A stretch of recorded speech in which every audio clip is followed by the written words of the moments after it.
date de 1995 pour le 100e anniversaire c'est ça, 1995, de sa mort.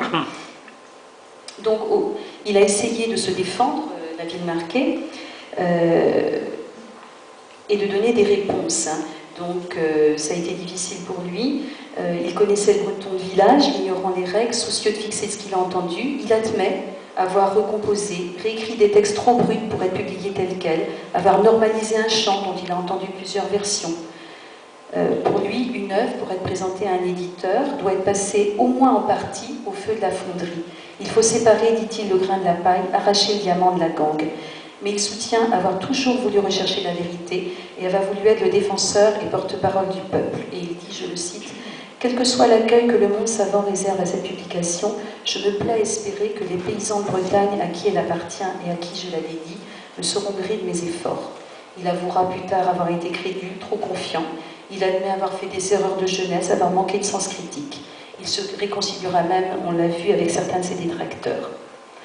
Alors, en conclusion et rayonnement jusqu'à nos jours, cette publication du Barzaz-Breiz a entraîné donc pendant plus de 150 ans beaucoup de prises de position, d'avis contraires, nombreux travaux de thèse. C'est un ouvrage qui a eu un retentissement énorme auprès des chercheurs, des philosophes, de l'histoire, du folklore, de la culture, de la musique bretonne, des chanteurs qui s'en sont inspirés, Pierre-Jacques Esselias, Jacques Esriou, Tanguy Malmanche, Triade, Alan Stivell, Dénès Prigent, pour n'en citer quelques-uns. Elle a aussi fixé une histoire collective avec ses héros, ses rois, ses traîtres, et resserré les liens entre les Bretons autour d'une même identité collective.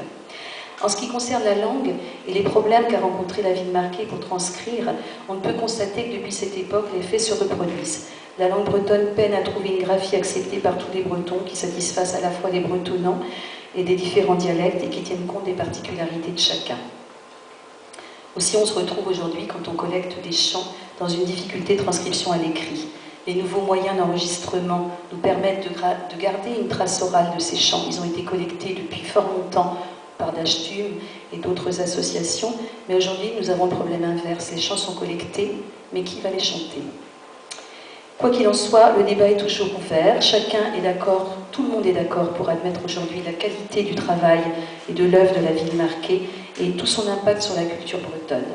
Je conclurai en citant Mona Ozouf dans son livre Composition française qui nous dit « Avec la découverte des carnets de collectage de l'ouvrage, remaniés certes et refondus pour la publication selon des procédés discutables, mais témoins d'une enquête véritable, Donatien Leroy a rendu son honneur au vicomte et à nous notre fierté. »